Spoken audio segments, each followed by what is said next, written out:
This story is titled, Kicked Out as a Teen for False Rumors Spread by My Stepsister. Years later, they see my success and demand money. Hey guys, I'm Liam. I'm 20 now, but this story starts when I was just a kid, about 10 years old. Back then, life was simple. It was just me and my dad. He was my best friend, my hero. The kind of guy who always had my back no matter what. We'd spend weekends playing video games, working on little projects like building a model car, or binging sci-fi movies while eating way too much popcorn.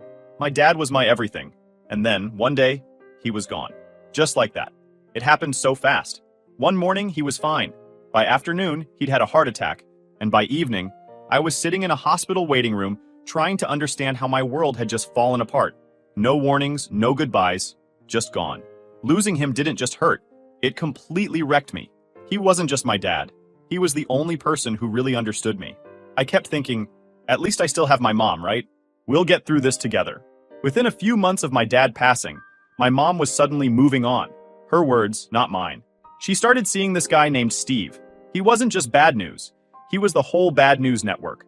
Steve was loud, obnoxious, and always had to be the center of attention. And as if that wasn't enough, he came with a daughter, Sophie. Sophie was a year older than me, and let me tell you, she was a nightmare from day one. She had this way of acting like she owned the world. And me. Steve treated her like some kind of princess, and my mom? She just went along with it. Before I knew it, Steve and Sophie moved in. I didn't even get a heads up. One day I came home from school, and they were just there. And then things started disappearing. My stuff, my space, my life. First, it was my room. Sophie decided she wanted the bigger, nicer room, aka mine, and instead of telling her no, my mom and Steve went along with it. My posters? Gone. My books and Lego sets? Shoved in the garage. My bed? Replaced with this ugly, frilly nightmare Sophie picked out. I got moved into the tiny guest room like I didn't even matter. It didn't stop there. Every little thing I had, Sophie wanted. My bike? Gone. My gaming console? Stolen. If I tried to say no, Steve would go on about how Sophie deserves it more because she's older or more responsible. Yeah, sure, Steve. Responsible kids totally need 2 bikes and my limited edition games. But it wasn't just about the stuff. Steve made it his mission to make my life hell. He criticized everything I did, from how I loaded the dishwasher to how I did my homework. If I forgot to take the trash out one time, he'd act like I'd burned the house down. And the worst part? He constantly compared me to Sophie. Sophie's so much smarter. Sophie's so much more respectful. Sophie would never make a mess like this. It was like living in a bad sitcom where I was the punchline for every joke. And my mom? She didn't stand up for me, not even once. She'd either agree with Steve or stay completely silent, which honestly felt worse. It was like she just stopped caring. I kept telling myself things would get better, that maybe this was just an adjustment period. But as the months dragged on, it became painfully clear. This wasn't temporary. This was my new reality. By the time I turned 12, I'd learned how to survive, or at least how to stay under the radar. But Sophie thrived in her role as the golden child. Steve worshipped her, and my mom bent over backward to make her happy. Meanwhile, I was invisible, unless someone needed someone to blame. And trust me, Sophie was great at that. At first, it was small stuff. She'd spill a drink and blame me. She'd lose her homework, and somehow that was my fault too. My mom and Steve always believed her. I'd get grounded or yelled at for stuff I didn't even do. But Sophie didn't stop there. She got creative. The worst thing she ever pulled. I just aced this huge math test. A big deal because I sucked at math. My teacher even made a point to compliment me in front of the class. For the first time in forever, I felt proud of myself. But of course, Sophie couldn't let me have that. I was walking home from school that day when Sophie intercepted me. She had that fake sweet smile she always used when she was about to screw me over. "Hey, Liam," she said. "Can I borrow your backpack? Mine's broken." Now, I didn't trust her, obviously. But if I said no, Steve would find some way to twist it into me being selfish. So I handed over my bag, and Sophie skipped off like she'd just won a prize. The next morning, everything went to hell. I got called into the principal's office out of nowhere. I'd never been in trouble at school, so I had no idea what was going on. When I walked in, there was Sophie, crying her crocodile tears. The principal held up a stack of test papers, stolen test papers, and said they'd been found in my backpack. My brain short-circuited. I tried to explain that I had no idea how they got there, but Sophie jumped in with this award-winning performance. "I saw him sneaking them out of the teacher's desk," she cried. I told him it was wrong, but he wouldn't listen. It was all a lie, but nobody believed me. The principal just shook his head, and before I knew it, I was being expelled. Not suspended, expelled. My mom had to come pick me up, and the entire way home, Steve was losing his mind in the car. "You're a disgrace," he shouted. "How could you embarrass this family like that?" I kept trying to defend myself, but Steve wasn't having it. My mom didn't say a word. When we got home, Steve told me to pack my things. "You're not staying here," he said. I thought my mom would stop him. I thought she'd stand up for me, or at least ask for more time to figure things out. But she didn't. She just let it happen. That night, I left with nothing but a garbage bag full of clothes and a whole lot of resentment. My mom didn't say goodbye. She didn't try to stop Steve. She didn't even look at me as I walked out the door. But Steve didn't just kick me out over the test papers or even the usual lazy, disrespectful spiel. Oh no, he decided to dig up every single thing he could pin on me, no matter how ridiculous or unrelated. It was like he'd been holding onto a grudge list for years, just waiting for the right moment to unload it all at once. First, Steve accused me of ruining Sophie's birthday last year. What did I do? Did I set the cake on fire? Did I pop all her balloons? Nope. I showed up late because I had to work a shift at my part-time job. I even texted her to let her know I'd be late, but somehow that made me selfish and unsupportive. Never mind that I handed her a gift card worth half my paycheck because I couldn't afford anything fancy. According to Steve, I didn't make her feel special. So clearly, I was the worst brother in the world. Then he brought up the infamous Wi-Fi incident. A few months ago, Sophie and I had a small fight over the router because she wanted to stream some makeup tutorial while I needed to upload a school project. Apparently, me asking her to wait 10 minutes was proof that I didn't respect her passions. Steve even threw in, "You could have failed that project and it wouldn't have mattered as much as Sophie's dreams." Yeah, okay, Steve, because contouring tutorials are definitely more important than my grades. But the real was when he blamed me for the time our cat Mittens ran away. I didn't even know he was serious at first. I thought he was joking, but nope, dead serious. He claimed it was my fault because I left the window open. For the record, I wasn't even home that day. It was Sophie who opened the window to air out the smell of nail polish. But somehow, in Steve's mind, I was still responsible because, as the older sibling, you should have been watching her. The cat came back 2 days later, by the way, but Steve conveniently left that part out of his rant. Then, there was the time I got sick and stayed home from a family dinner. Apparently, me having the flu was ruining family bonding. Steve went on this tirade about how I didn't value traditions and always had an excuse to avoid the family. I was literally lying in bed with a fever of 102. But sure, Steve, I totally faked being sick to get out of eating overcooked turkey. And just when I thought it couldn't get worse, Steve hit me with the Christmas tree story. A couple of years ago, I accidentally knocked over the Christmas tree while reaching for an ornament. It was a total accident. I even helped clean it up right after, but Steve never let it go. He actually brought it up as if it was some major betrayal of trust. "You've been careless for years, Liam. Remember when you ruined Christmas?" Ruined Christmas. Because of a tree. I was 15. What was I supposed to do? Defy gravity? The most insane accusation, though? Steve said I was the reason their car got a flat tire last month. I wasn't even in the car when it happened. Sophie borrowed it to go to some party, but Steve insisted I must have done something to it, because I'd been the last one to take out the trash near the driveway. He genuinely thought I sabotaged the car out of spite. Like, yes, Steve, I'm clearly a master of tire destruction in my free time.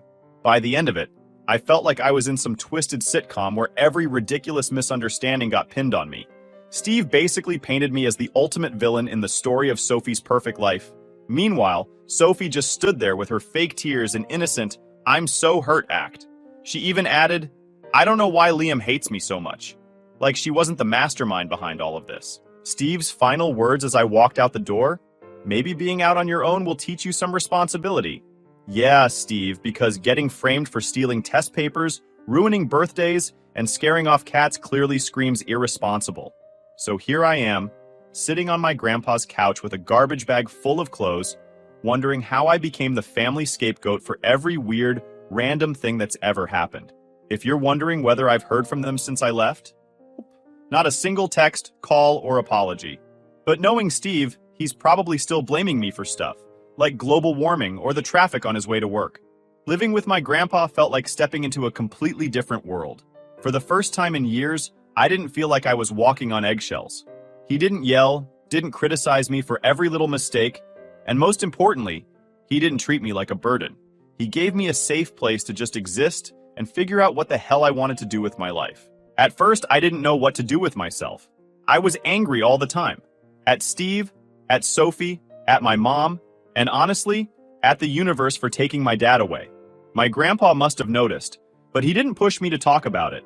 Instead, he handed me an old laptop one day and said, "Here, see if you can get this thing working again. It's been sitting in my closet forever." I didn't think much of it at first, but I sat down and started tinkering. It was slow going, but something about fixing that dusty old laptop felt satisfying. It gave me a sense of control I hadn't felt in years.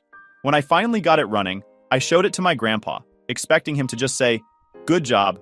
Instead, he said, "You've got a knack for this. Maybe you could turn it into something more." That planted a seed in my brain.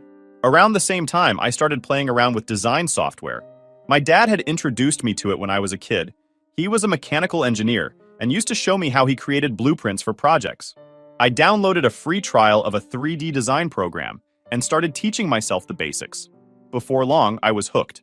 By the time I hit high school, I had a solid routine. I'd go to school during the day, come home, and spend my evenings teaching myself how to code and design. I wasn't some prodigy or anything, but I liked the challenge. Plus, it felt good to build something for myself, something no one could take away. Meanwhile, my mom, Steve, and Sophie stayed in the background of my life like a bad memory I couldn't quite shake. My mom texted me a couple of times in the first few months after I moved in with my grandpa, but it was always surface-level stuff like, "Hope you're doing okay," or "Let me know if you need anything." She never apologized or even acknowledged what had happened. Steve? Radio silence, which was fine by me. Sophie, though, couldn't resist stirring the pot. She'd send me these smug texts every so often, bragging about her perfect life. "Dad just got me a new car." Or, "Mom and I are in Hawaii. You should come visit." Oh wait, never mind. It pissed me off, sure, but I refused to give her the satisfaction of responding. Instead, I threw myself into my work. By the time I turned 16, I was doing small freelance gigs, designing logos, fixing laptops, and even building websites for local businesses. It wasn't much, but it felt amazing to earn my own money. My grandpa was my biggest cheerleader, always telling his friends about what I was working on and drumming up business for me. One day, he handed me a stack of bills. Cash from the neighbors he'd convinced to hire me to update their computer systems. "You've got a talent, kid," he said. "Don't let anyone tell you otherwise." Hearing that meant everything. After years of being told I wasn't good enough, it felt like someone finally believed in me. But no matter how well things were going, I couldn't stop thinking about my mom. I kept replaying the moment she stood there, silent, while Steve threw me out. Part of me wanted to call her, to yell at her, and demand answers. But the other part of me, the bigger part, just wanted to forget she existed. The thing is, forgetting isn't as easy as people make it sound. Every time I saw someone post a picture with their mom on social media, I felt this weird mix of anger and sadness. I hated her for what she did, but I also missed her. Or maybe I missed the version of her I thought existed before Steve and Sophie came into the picture. When I was 17, my mom showed up unannounced at my grandpa's house. I was in the middle of working on a freelance project, a logo design for a local coffee shop, when I heard the knock on the door. My grandpa answered it, and the next thing I knew, she was standing in the living room. She looked different, tired. Her hair was messy, her clothes were wrinkled, and she had this defeated look in her eyes that I'd never seen before. "Liam," she said softly, like she was trying not to spook me. "I wanted to see you." I stared at her, not sure what to say. She hesitated for a moment, then added, "Things haven't been easy lately. Steve, he lost his job, and Sophie's struggling with school. We're barely holding things together." Translation: "We're broke, and we need help." I waited for her to get to the point, and sure enough, she did. "I know you've been doing well with your design work. Maybe you could help us out? Just until we get back on our feet." I laughed. I couldn't help it. It was just so absurd. "You mean you want me to bail you out after everything you did?" I asked, crossing my arms. Her face crumpled. "Liam, I know I made mistakes." "Mistakes?" I interrupted. "You let Steve treat me like garbage. You let Sophie ruin my life. And then you kicked me out. That's not a mistake, Mom. That's a choice." She didn't try to deny it. Instead, she started crying, which only made me angrier. "I'm sorry," she said between sobs. "I should have done more to protect you." "Yeah, you should have," I snapped. "But you didn't. And now you want me to help you? Help Sophie? You've got to be kidding me. She didn't have an answer for that. I stood there for a moment, staring at the woman who was supposed to be my mom, and realized something. I didn't feel sorry for her. Not even a little bit. I don't owe you anything, I said finally. And I definitely don't owe Sophie. Before she could say anything else, I walked out of the room. My grandpa must have overheard the whole thing, because when I sat down at the kitchen table, he gave me a nod of approval. You did the right thing, kid, he said. For the first time in years, I felt free. That conversation with my mom was a turning point for me. I stopped hoping she'd change or that she'd suddenly realize what she'd done. Instead, I focused all my energy on building the life I wanted. A life where I didn't need her, or Steve, or anyone else who tried to tear me down. By the time I graduated high school, my freelance business was taking off. I wasn't making a ton of money, but it was enough to start thinking about the future. I enrolled in online classes for graphic design and programming, figuring I'd combine the two into a career. And every step of the way, I kept this one thought in the back of my mind. I'm going to prove them wrong. By the time I was 18, my freelance work had grown from side gigs into a full-on career. I was building websites, designing logos, and even coding small apps for local businesses. It wasn't glamorous, but it paid the bills and gave me the independence I'd been craving. I'd saved up enough to move out of my grandpa's house and into a tiny apartment, which, by the way, was basically a closet with a kitchen. Still, it was mine, and that was all that mattered. Meanwhile, my family, they were spiraling. Sophie's picture-perfect life started cracking first. She got into this fancy private college, because of course she did, but she didn't last long. Turns out, when you build your whole life on lies, it eventually catches up to you. Sophie had lied on her application, faked recommendation letters, and somehow managed to plagiarize her way through most of high school. When the college found out, they kicked her out without a second thought. Steve wasn't doing much better. His business ventures had always been sketchy, but now they were falling apart completely. He owed money to everyone: creditors, former clients, the government. I didn't know the details, but rumors were swirling that he'd been caught embezzling funds from one of his projects. And my mom? She was stuck in the middle of the mess, clinging to the sinking ship that was her marriage. I wasn't paying close attention to any of this. I'd unfollowed Sophie on social media ages ago, and my mom's occasional texts were easy to ignore. But one day my grandpa called me. "Did you hear about your mom?" he asked. "No," I said cautiously. "She lost the house. Bank took it." I didn't say anything. I wanted to feel something. Anger, sadness, satisfaction. But I felt nothing. "They're staying with friends for now," he added. "Steve's in some legal trouble." "Shocker," I muttered. My grandpa sighed. "Just thought you should know." I thanked him and hung up, then went back to work on a project I was coding for a client. But the conversation stuck with me. It wasn't like I wanted them to fail or anything. Okay, maybe I did a little. But hearing that they'd hit rock bottom didn't bring me the satisfaction I thought it would. Still, I couldn't help but think, they brought this on themselves. A few weeks later, I got a text from my mom. "Mom. Hi, Liam. Can we talk?" I stared at my phone for a solid 5 minutes before replying. Me. "What do you want?" She didn't answer right away, but when she finally did, it was exactly what I expected. "Mom, we're in a tough spot right now. Steve is gone, Sophie's struggling, and we really need help. You're doing so well with your career. I thought maybe you could lend us a hand." I couldn't believe the audacity. Me. "You want me to help the people who ruined my life? Seriously?" "Mom, I know we've made mistakes, but we're family. That has to count for something." "Family. Yeah, right." Me. "It counted for something when I was 10, and you let Steve and Sophie treat me like garbage. But now, so much. Don't text me again." I blocked her number after that. It wasn't even about being petty. It was about protecting myself. But apparently my mom doesn't give up that easily.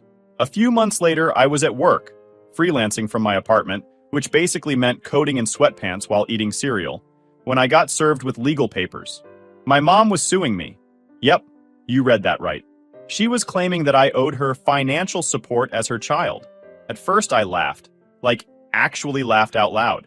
The sheer absurdity of it was hilarious. But as I kept reading, the anger set in.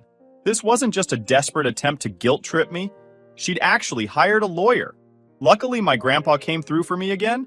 He connected me with his own lawyer, a retired guy who took the case because, in his words, "This is the dumbest thing I've ever heard." When we got to court, my mom tried to play the victim. She sobbed about how hard her life had been, how Steve had manipulated her, how she'd always loved me but didn't know how to show it. The judge wasn't buying it. My lawyer presented evidence of all the years of neglect, including testimonies from teachers and neighbors who'd witnessed how I was treated. By the end of it, my mom was a blubbering mess, and the judge dismissed the case on the spot. As we left the courtroom, my mom hissed, "You'll regret this, Liam." I didn't even look back. All right, everyone, before we dive into the final update, I have a small request. We put a lot of effort into finding these incredible stories for you every single day, and your support means the world to us. If you enjoy our content, please consider subscribing to the channel. It really helps us grow and allows us to continue bringing you more amazing stories. Thank you. Now let's move to the last update. Update. Hey Reddit. So after the whole fiasco with my mom suing me, you'd think she and Sophie would just disappear from my life for good, right? Wrong. They're like weeds. You think you've pulled them out, but somehow they keep popping back up. A few months after the court case, things finally felt normal again. My freelance gigs were taking off. I'd built a solid reputation as a designer and programmer, and clients were recommending me left and right. I wasn't rich or anything, but I was paying my bills, saving up, and even upgrading my tiny apartment into a slightly less tiny apartment. Progress, right? Then one day I got a notification on Instagram. It was Sophie. She'd unblocked me. Curiosity got the better of me, so I clicked on her profile. Her feed was something else. You know those people who try way too hard to look successful? That was Sophie in a nutshell. There were pictures of her in rented sports cars, captions about grind culture, and a video where she literally said, "Don't let haters stop you from living your best life." Classic Sophie. But as I scrolled further, I noticed something weird. She'd posted pictures of artwork, really bad artwork, that she claimed was hers. What caught my attention was the captions. "These pieces are available for commission. DM me for rates." At first I thought, whatever, let her embarrass herself. But then I looked closer and realized something horrifying. She was copying my work. Not just copying either. She was straight up stealing my designs, tweaking them just enough to make them look different, and then passing them off as her own. One of the logos she claimed to have designed was a project I'd done for a local coffee shop just a few months earlier. I was livid. I sent her a DM. Me. "Take my designs off your page. Now." She replied within minutes. "Sophie. Lol, what are you talking about?" Me. "You know exactly what I'm talking about. Don't make me take this further." She blocked me immediately. Fine. If Sophie wanted to play dirty, so could I. I gathered all the proof I needed. Timestamps, client testimonials, emails, and drafts showing the original work was mine. Then I contacted Instagram's copyright team and filed a takedown request. Within a week, Sophie's account was flagged and all the stolen designs were removed. She was furious. I knew because not long after, she had her boyfriend, some wannabe influencer named Bryce, slide into my DMs. "Bryce, hey bro, I think you and Sophie just had a misunderstanding. No need to get legal about it." I left him on red, but then things escalated. One night, I came home to find a couple of cops waiting outside my apartment. Someone had anonymously reported me for selling counterfeit designs. The evidence they had? Poorly photoshopped versions of my own work, claiming it belonged to other artists. Thankfully, I'm not an idiot. I'd kept detailed records of every project I'd ever done, including timestamps and client contracts. It didn't take long to clear my name. Still, I wasn't about to let this slide. I hired a private investigator to dig into the fake report, and surprise, surprise, it was Bryce who filed it. He and Sophie had teamed up, thinking they could scare me into backing down. I pressed charges for defamation and filing a false report. Bryce panicked and threw Sophie under the bus, claiming it was all her idea. The texts between them told a different story, though. Long story short, they both got slapped with fines, and Sophie's reputation in our small community took a major hit. I thought that would be the end of it. But then, a few months later, my studio got broken into. I'd finally saved up enough to rent a small office space to work out of. It wasn't anything fancy, but it was my sanctuary, a place where I could focus on coding, designing, and growing my business. So when I walked in one morning and saw the place trashed, I was devastated. Several of my original designs, including works in progress, were gone. At first, I thought it was a random burglary, but then I checked the security footage. It was Sophie. She'd actually broken into my studio, wearing a hoodie and sunglasses like she was some kind of low-budget criminal mastermind. I filed a police report immediately. The cops showed up at her door, and she tried to play dumb, but the evidence was overwhelming. Not only was she caught on camera, but she'd also posted pictures of the stolen designs on her Instagram, claiming they were part of her new collection. The stolen pieces were returned, but most of them were damaged beyond repair. At this point, I was done. Done with Sophie, done with my mom, done with the whole mess. I tightened security at my studio, installed an alarm system, and started focusing solely on my work. Sophie and my mom have gone radio silent since the break-in. Steve is still in prison, and Bryce dumped Sophie after their legal drama. As for me, I'm thriving. My freelance business has turned into a full-time career, and I've recently started working with bigger clients, companies I used to dream of designing for. I've even started developing my own software projects, combining my love of design and coding into something I'm really proud of. The best part? I did it all on my own. To anyone out there dealing with toxic family members, let me just say this. You don't owe them anything. Blood doesn't give them the right to ruin your life. Build your own path and don't look back.